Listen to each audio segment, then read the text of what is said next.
अस्सलाम वालेकुम students, welcome back to my YouTube channel V U study world. आज हम एमटीटी 402 का लेक्चर नंबर 12 डिस्कस करने जा रहे हैं, जिसमें हम पे रोल एंड इंसेंटिव्स के बारे में देखेंगे।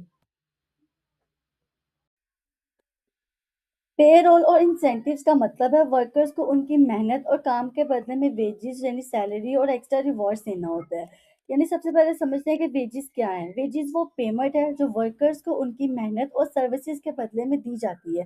कंपनीज ने डिफरेंट सिस्टम बनाए हैं ताकि वर्कर्स भी खुश रहें और कंपनी को भी फायदा हो।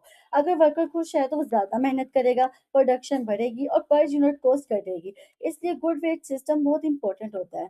वर्कर्स को पेमेंट देने के डिफरेंट सिस्टम होते हैं। कुछ वर्कर्स को टाइम के बेसिस पे पे किया जाता है और कुछ वर्कर्स को वर्क यानी आउटपुट के बेसिस पे किया जाता है। इसलिए लेबर रिनोमिनेशन यानी लेबर का जो पेमेंट है कि दो बेसिक सिस्टम है। सबसे पहले ट्रेड यूनियंस और गवर्नमेंट रेगुलेशन की वजह से इंडस्ट्री में बोनस स्कीम की जाती है और इंसेंटिव्स की स्कीम रखी जाती है। कुछ को बोनस दिया जाता है और कुछ लोगों को इंसेंटिव्स दिए जाते हैं। अब ये दोनों स्कीम इंट्रोड्यूस हुई हैं ताकि वर्कर्स को मोटिवेट किया जा सके। अब इंसेंटिव्स का मतलब होता है एक्स्ट्रा रिवॉर्ड या बोनस होते हैं जो वर्कर्स को ज्यादा अच्छा काम करने पर दिए जाते हैं। अगर इजी वर्ड्स में बताऊं कि अगर वर्कर ज्यादा प्रोडक्शन करे, जल्दी काम कंप्लीट करे, अच्छा परफॉर्मेंस दे, तो कंपनी उसको एक्स्ट्रा पेमेंट देती है जिसे इंसेंटिव कहते हैं। आपको पता होना चाहिए इंसेंटिव किसे कहते हैं। अब यहाँ पे गुड वेज सिस्टम के फीचर्स बताए गए हैं, ये 8 फीचर्स हैं। अब ये क्या, इनको देखते हैं। सबसे पहले इसका फर्स्ट फीचर है फेयर टू ऑल वर्कर्स। यानी जो वेज सिस्टम है ये सब वर्कर्स के साथ फेयर हो। गारंटीड मिनिमम वेज यानी कम से कम इतना तो सबको मिलना चाहिए। अब आगे नेक्स्ट है एक्सेप्टेबल टू वर्कर्स, यानी वर्कर्स को एक्सेप्ट हो। सिंपल, सर्टेन और फ्लेक्सिबल हो, ताकि सिंपल हो, क्लियर हो, फ्लेक्सिबल हो सबके लिए। एडिकेट इंसेंटिव्स यानी वर्कर्स को मोटिवेट करे। फॉलो लेबर लॉज के अकॉर्डिंग होना चाहिए। इंक्रीमेंट क्लॉज होना चाहिए, यानी टाइम के साथ वेज बढ़े। ये नहीं कि एक ही वेज हम उनको देते जाएं, टाइम के साथ उसमें बढ़ोतरी आनी चाहिए। लो एडमिनिस्ट्रेटिव कॉस्ट, ऑपरेशनल कॉस्ट तो कम से कम रखना चाहिए। तो ये गुड वेज सिस्टम के 8 फीचर्स बताए गए हैं यहाँ पर। आगे नेक्स्ट है कमीशन। अब कमीशन क्या होता है इसके बारे में हम देखते हैं। Commission is an additional amount paid to an employ, usually salesman, based और देयर सेल्स परफॉर्मेंस। उनके सेल्स परफॉर्मेंस के बदले में उनको कमीशन दिया जाता है। इसको सिंपल वर्ड्स में अगर मैं बताऊं तो कमीशन एक एडिशनल अमाउंट है जो एम्प्लॉय को उसकी परफॉर्मेंस के बेसिस पर दिया जाता है। इसको बेसिक सैलरी के साथ दिया जाता है। कमीशन सबसे ज्यादा सेल्समैन को दी जाती है। अगर सेल्समैन ने जितनी ज्यादा सेल्स की है उतनी ज्यादा उसको कमीशन मिलेगी। कुछ कंपनीज में बेसिक सैलरी बहुत लो होती है और कमीशन सैलरी का बड़ा बड़ा हिस्सा होता है। तो ये कमीशन हर कंपनी के लिहाज से अलग अलग होता है। अब कमीशन के कुछ टाइप्स भी हैं, इनको देखते हैं कि सिंपल परसेंटेज के मुताबिक भी कमीशन दिया जाता है। यानी सबसे पहले सिंपल फॉर्म में कमीशन सेल्स का फिक्स परसेंटेज होता है। जैसे 1% ऑफ सेल्स, अगर सेल्स जितनी हुई है उसका 1% हम उसको कमीशन देंगे। जैसे फॉर एग्जाम्पल अगर 1 लाख की सेल्स पर कमीशन हमारा कितना होगा, 1%, तो वो कितना बनेगा, 1,000 बनेगा। और दूसरी तरफ डिफरेंट स्केल्स के मुताबिक भी कमीशन होता है। इसकी टाइप 2 है। इसमें सेल्स जितनी ज्यादा होगी कमीशन उतना ज्यादा हो जाएगा, ये डिफरेंट स्लैब्स के अकॉर्डिंग होगा। फॉर एग्जाम्पल जैसे फर्स्ट 10,000 पे हमने 2% कमीशन रखा गया है, अगले 10,000 पे हमने 2.5% कमीशन कर दिया है, तो ये एडिशनल सेल्स में हमने 3% और कर दिया है। तो ये सारे इसकी ये टाइप 2 कमीशन होती हैं, ठीक है, जिसमें डिफरेंट होते हैं। अब टाइप 3 भी होती है जिसमें कॉन्ट्रैक्ट वैल्यू बेस्ड कमीशन होती है। अब ये क्या होता है कि कॉन्ट्रैक्ट के मुताबिक उसमें क्या किया जाता है, कमीशन ऐड किया जाता है। फॉर एग्जाम्पल इसमें कॉन्ट्रैक्ट की वैल्यू के अकॉर्डिंग कमीशन रेट बढ़ता है। जैसे अप टू रीच 10,000 पे हमने 2% कमीशन किया है, तो इसमें एक कॉन्ट्रैक्ट की वैल्यू होती है, हमने कॉन्ट्रैक्ट किया और कितनी सेल्स पे इतना कमीशन रेट आपको मिलेगा। ठीक है, और ये एम्प्लॉयर के लिए होता है। कंपनी में इन शॉर्ट ये जो एम्प्लॉयर है ना, इसका बहुत इंपॉर्टेंट रोल होता है एम्प्लॉयर का, क्योंकि एम्प्लॉयर ये इंश्योर करता है कि सेल्समैन कोई रिवॉर्ड, कोई कमीशन मिल रहा है उसको मिलना चाहिए कि नहीं मिलना चाहिए। क्योंकि जो कंपनी है ये इंश्योर करना चाहती है कि सेल्समैन अच्छे सेल्स पर ही कमीशन मिले। कंपनी चाहती है कि सेल्समैन जो अच्छे कमीशन करे उसको, मतलब जो अच्छी सेल्स करे उसको उसके मुताबिक ही कमीशन मिले। इसलिए कमीशन तब दी जाती है जब कस्टमर ने पैसा दे दिया हो या क्रेडिट चेक हो गया हो। तो ये एम्प्लॉयर का काम है ये सब कुछ चेक करना। अब नेक्स्ट है हमारे पास एक प्रैक्टिस क्वेश्चन है, इसको हम देखते हैं। सबसे पहले ये सारा कुछ हमें गिवन है। अब इसका सोल्यूशन देखें। Total sales multiply by basic commission rate. अब इसकी कैलकुलेशन मैंने निकाली है। यानी सबसे पहले इसमें देखते हैं कि हमारे क्वेश्चन में गिवन क्या है, यानी हर उनको हर सेल पर 2% कमीशन मिलता है। यानी एक्सपेंसिव मशीन पर एक्स्ट्रा उसको 0.5% मिलेगा, और रीच यानी 1 लाख से ज्यादा सेल्स पर उसको एक्स्ट्रा 0.5% कमीशन और मिलेगा। ठीक है, और हमारे यहाँ पर टोटल सेल्स हमें दी गई है। सबसे पहले हमने बेसिक कमीशन निकालना है। तो बेसिक कमीशन का फार्मूला यहाँ मैंने पीछे लिखा था, यहाँ पे देखें, ये बेसिक कमीशन का फार्मूला था, commission sales multiply by commission rate. तो ये है। और यहाँ पे देखिए, सबसे पहले बेसिक कमीशन हमारे पास क्या है, टोटल सेल्स को हम बेसिक कमीशन रेट से हम मल्टीप्लाई करेंगे। तो टोटल सेल्स हमारे पास ये है, इसको बेसिक कमीशन रेट हमारे पास आ गया 2200। अब नेक्स्ट हमारे पास एक्सपेंसिव मशीन सेल्स में हमें कितना मिलेगा, 0.5% क्वेश्चन में हमें दिया गया है। इसको हमने डाला है तो हमारे पास ये आ गया। नाउ हमारे पास कमीशन कितना आ गया, 145। इसी तरह जो थर्ड वाला है, जो 1 लाख से ज्यादा सेल्स करने पर 0.5% का मिलेगा, और यहाँ पे टोटल कमीशन हमारे पास ये आ जाएगा। तो ये सारा कमीशन है, इसको ध्यान से देख लीजिए, आपको कंसेप्ट आना चाहिए अच्छे से। ये न्यूमेरिकल बहुत इजी है, इनको एक बार जरूर सॉल्व कीजिएगा।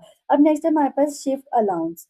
अब शिफ्ट अलाउंस क्या होता है, शिफ्ट अलाउंस वो एक्स्ट्रा अमाउंट है जो वर्कर को ऑड आवर्स या नाइट शिफ्ट में काम करने पर दिया जाता है। मुख्तलिफ शिफ्ट में होते हैं ना जो काम करते हैं वर्कर्स, तो उनको उनकी शिफ्ट के मुताबिक भी एक्स्ट्रा अलाउंस दिया जाता है, जिसको शिफ्ट अलाउंस कहते हैं। अगर इजी एक्सप्लेनेशन में बताऊं तो जो नॉर्मली वर्कर्स होते हैं वो मॉर्निंग या नॉर्मल टाइमिंग टाइमिंग में काम करते हैं, और उनको नॉर्मल वेजेस मिलती हैं। लेकिन अगर वर्कर नाइट शिफ्ट करे, ऑड आवर्स करे या लेट टाइमिंग्स करे, उसको एक्स्ट्रा काम करना पड़े, तो उसको एक शिफ्ट अलाउंस दिया जाता है। इसको काम कंपनी उसको एक्स्ट्रा पेमेंट देती है, इसी एक्स्ट्रा पेमेंट को शिफ्ट अलाउंस कहते हैं। अब शिफ्ट अलाउंस क्यों दिया जाता है, क्योंकि नाइट शिफ्ट में काम करना बहुत डिफिकल्ट होता है, इससे हेल्थ भी अफेक्ट करती है, अनकंफर्टेबल भी होता है, इसलिए वर्कर को मोटिवेट और कंपनसेट करने के लिए एक्स्ट्रा अमाउंट दिया जाता है, ताकि वर्कर्स हमारे काम छोड़ के ना जाए। अब इसका फार्मूला यहाँ पे जो नॉर्मल वेजेस है is equal two hours work multiply rate पर ओवर, ये हमने निकाला है। ये हमारे पास नॉर्मल वेजेस का फॉर्मूला है, यानी जो हमने कितने वह घंटे काम किया उसको रेट पर आवर में से मल्टीप्लाई करेंगे तो हमारे पास नॉर्मल वेजेस आ जाएगा। This is a normal wages of a worker who works 8 hours. यहाँ पे ये जो 8 घंटे एक वर्कर काम करता है, उसमें यहाँ पे नॉर्मल वेजेस को इतना मिलेगा, वो यहाँ लिखा गया है। अब यहाँ पर शिफ्ट अलाउंस के लिए यहाँ पे लिखा हुआ है कि शिफ्ट अलाउंस उसको कितना दिया गया, रीस 100। तो टोटल वेजेस हमारे पास क्या, अगर नॉर्मल वेजेस में हमने इसको जो शिफ्ट अलाउंस दिया है, जिसको एक्स्ट्रा मिले हैं पैसे, तो उसने नाइट शिफ्ट में काम किया है या एक्स्ट्रा शिफ्ट में काम किया है, तो हमारे पास टोटल वेजेस को कितना मिलेगा, 500। तो जो नॉर्मल टाइमिंग में काम कर रहे हैं उनका वेजेस कम मिलेगा, यहाँ पे देखिए उसको 400 मिल रहे हैं। उसको शिफ्ट अलाउंस में जो वर्कर्स काम कर रहे हैं, जो नॉर्मल वेज जो के शिफ्ट अलाउंस जिनको मिलेगा उनकी वेजेस ज्यादा बन रही है, 500। अब नेक्स्ट है हमारे पास ओवर टाइम। अब ओवर टाइम क्या होता है, जैसे कि नाम से भी जाहिर है कि ओवर टाइम वो एक्स्ट्रा वर्किंग आवर्स हैं जो एम्प्लॉय अपने नॉर्मल वर्किंग आवर्स से ज्यादा काम करता है। यानी ओवर टाइम उसको करना पड़ रहा है ना, जैसे वो 8 घंटे का काम कर रहा है तो 2 घंटे एक्स्ट्रा काम कर रहा है, तो 2 घंटे वो उसके ओवर टाइम है। यानी हर एम्प्लॉय के जो फिक्स्ड वर्किंग आवर्स होते हैं, हर एम्प्लॉय के लिए जो वर्किंग आवर्स फिक्स्ड होते हैं, हर फैक्ट्री में अलग होते हैं, हर इंडस्ट्री में अलग होती है। तो जो उसके फिक्स्ड वर्किंग आवर्स हैं, जैसे उसको 8 आवर्स पर डे काम करना है, तो पर वीक उसके 40 आवर्स बनने हैं। लेकिन अगर एम्प्लॉय इन आवर्स से ज्यादा काम करे तो उस एक्स्ट्रा टाइम को ओवर टाइम कहते हैं। अब यहाँ पे इम्पोर्टेंट बात ये है कि जो ओवर टाइम का जो पेमेंट होता है वो नॉर्मल वेजेस से ज्यादा होता है। जाहिर सी बात है, ज्यादा काम कर रही है तो आपको वेजेस भी ज्यादा मिलेंगे। यानी ओवर टाइम जो यूजली होता है वो प्रीमियम रेट पे होता है, ये एक्स्ट्रा रेट पर पे किया जाता है। अब नेक्स्ट यहाँ पे लिखा है कि flex time versus over time. आपको फ्लेक्स टाइम का पता होना चाहिए, ओवर टाइम का पता होना चाहिए। अब जो फ्लेक्स टाइम है ना, वो उसमें ओवर्स एडजस्ट होते हैं, यानी टोटल ओवर्स सेम रहते हैं, एक्स्ट्रा पेमेंट इसमें नहीं होती है, फ्लेक्स टाइम होता है। इसका कॉन्सेप्ट आपने याद रखना है। जो ओवर टाइम है उसमें एक्स्ट्रा ओवर्स वर्क होता है, टोटल ओवर्स इंक्रीज होते हैं और पेमेंट भी एक्स्ट्रा मिलती है, तो इसमें कंफ्यूज नहीं होना आपने फ्लेक्स टाइम में और ओवर टाइम्स में। अब ओवर टाइम वो दो रीजन है ओवर टाइम के। सबसे पहले यहाँ पे देखें कि यहाँ पे बताया गया 2 रीजन ऑफ ओवर टाइम के। अब पहला reason to recover loss production time. Easy meaning ये कि कभी प्रोडक्शन प्रोसेस में मशीन खराब हो जाए, इलेक्ट्रिसिटी इश्यू हो जाए, डिले हो जाए, तो कंपनी ओवर टाइम करवाती है ताकि प्रोडक्शन कंप्लीट हो सके। दूसरा है कि टू प्रोड्यूस मोर यूनिट्स। अब इसमें क्या है, कभी कस्टमर डिमांड ज्यादा होती है, कस्टमर हमने भी ज्यादा डिमांड कर दी है तो मुझे ज्यादा यूनिट्स चाहिए, तो इस सिलसिले में क्या करती है कंपनी, ओवर यूनिट्स बनाने के लिए ओवर टाइम करवाती है। अब यहाँ पर नेक्स्ट 2 और कॉन्सेप्ट बताए गए हैं, अवॉइडेबल ओवरटाइम और अनअवॉइडेबल ओवरटाइम। अवॉइडेबल ओवरटाइम क्या होता है कि वो ओवरटाइम जो अननेसेसरी डिले की वजह से हो। मतलब फॉर एग्जांपल अगर कंपनी की पुअर प्लानिंग की वजह से ओवरटाइम करना पड़े तो ये अवॉइडेबल ओवरटाइम, इसको हम अवॉइड कर सकते हैं, यानी इसको अवॉइड किया जा सकता था। और दूसरा अनअवॉइडेबल ओवरटाइम, वो ओवरटाइम जो कस्टमर ऑर्डर्स कंप्लीट करने के लिए ज़रूरी हो। अगर अर्जेंट ऑर्डर्स की वजह से ओवरटाइम करना ज़रूरी हो तो ये अनअवॉइडेबल ओवरटाइम है, इसको हम अवॉइड नहीं कर सकते।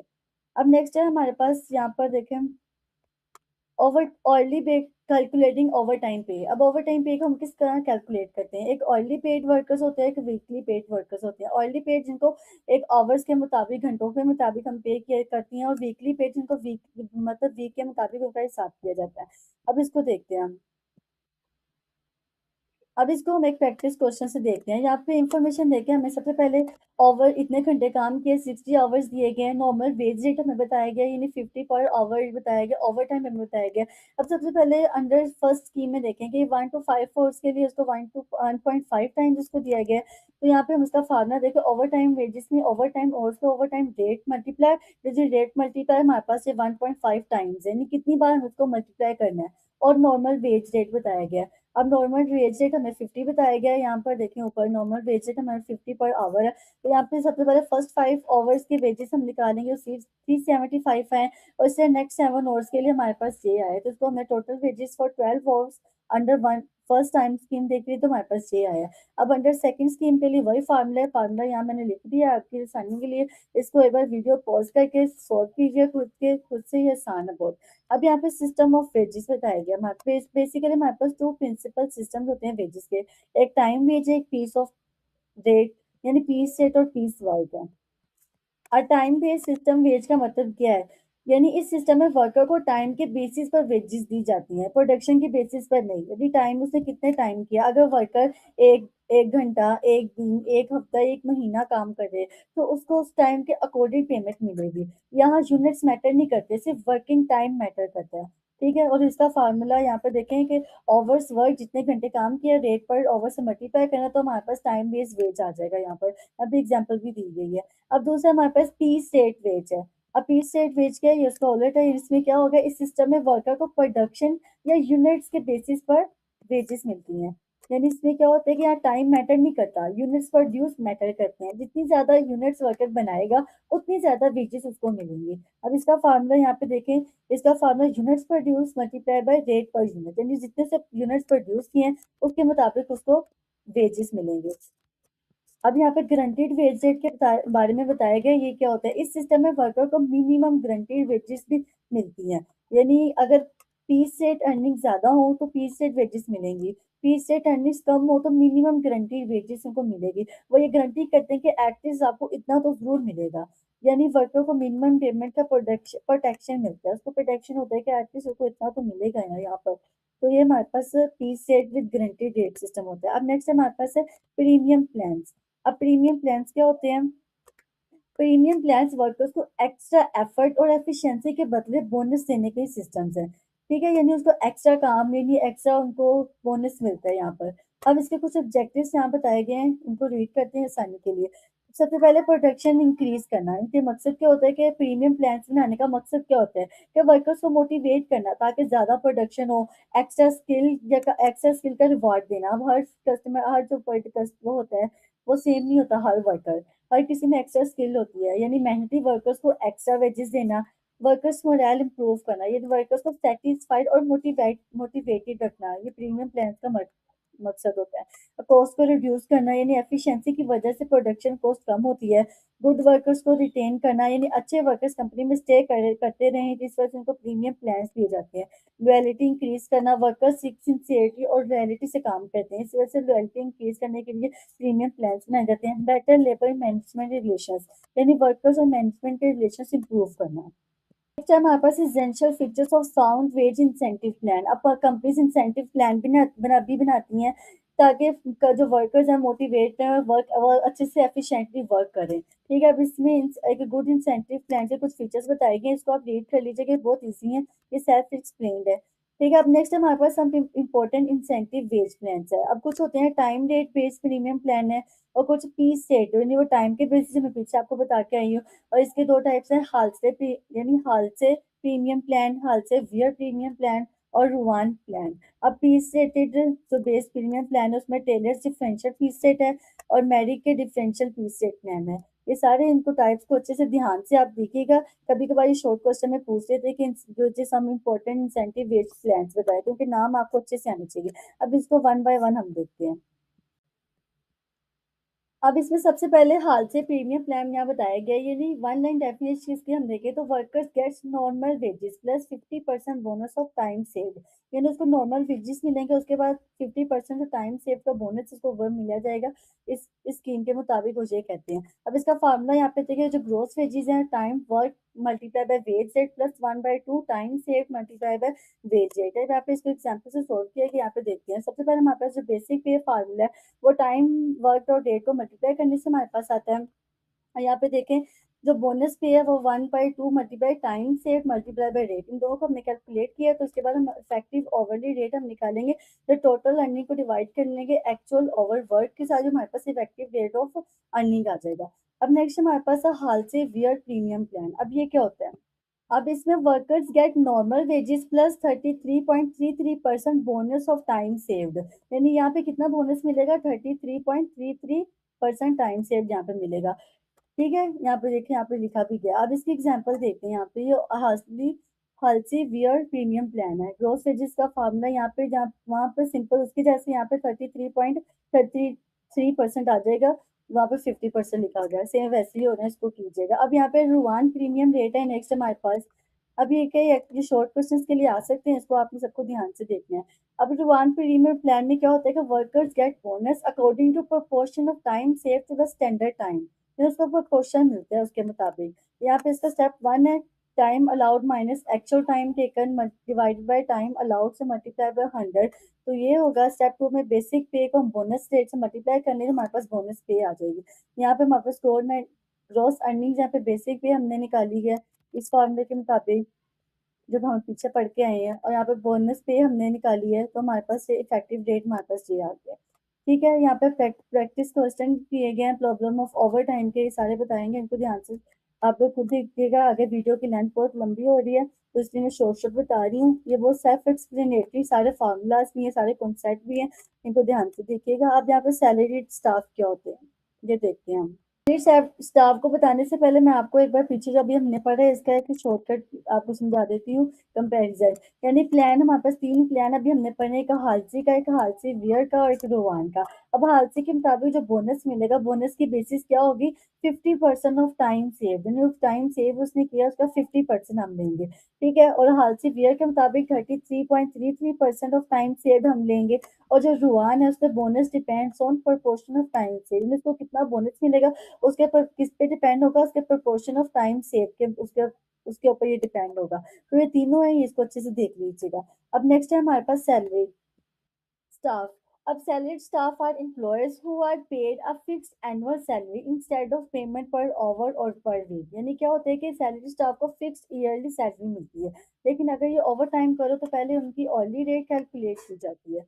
ठीक है, इजी कॉन्सेप्ट में अगर देखें तो नॉर्मली क्या होता है, जो सैलरीड स्टाफ एम्प्लॉयज की सैलरी ईयरली होती है, यानी कोई साल के बेसिस पे मिलती है। ओवर टाइम निकालने के लिए एनुअल सैलरी को वीक सैलरी में हम चेंज करते हैं, वीकली सैलरी अगर हो तो उसको ओवर ऑयली सैलरी में उसको चेंज करते हैं, फिर ओवर टाइम कैलकुलेट होता है। ठीक है, अब इसका सिंपल फार्मूला में यहाँ पे बताया गया कि वीकली सैलरी के लिए एनुअल सैलरी को 52 से हम डिवाइड करेंगे। हमारे पास यहाँ पे बताया गया 52 से हम डिवाइड करेंगे, हमारे पास वीकली सैलरी आ जाएगी। और ऑनली रेट के लिए हम क्या करेंगे? वीकली सैलरी को वर्किंग आवर्स पर वीक से हम डिवाइड कर देंगे। जो अगर ओवर टाइम पे निकालना है, उसको ओवर टाइम पे निकालने के लिए जो ऑनली रेट है उसको ओवर टाइम आवर्स हम क्या करेंगे? मल्टीप्लाई कर लेंगे। ठीक है, तो ये सिंपल इसकी एक्सप्लेनेशन है। अब नेक्स्ट इसके सारे प्रैक्टिस क्वेश्चंस हैं जो भी हमने आज सारा पढ़ा है, इसको एक बार खुद से देखिएगा, सॉल्व करने की कोशिश कीजिएगा। और लेक्चर को एक से दो बार सुनिएगा। अगर कोई कंसेप्ट ना समझ आए तो मुझे कमेंट बॉक्स में बताइएगा, इंशाल्लाह मैं जवाब जरूर दूंगी। और मेरे लेक्चर पसंद आए तो लाइक शेयर और सब्सक्राइब जरूर कीजिएगा। टिल देन, अल्लाह हाफिज।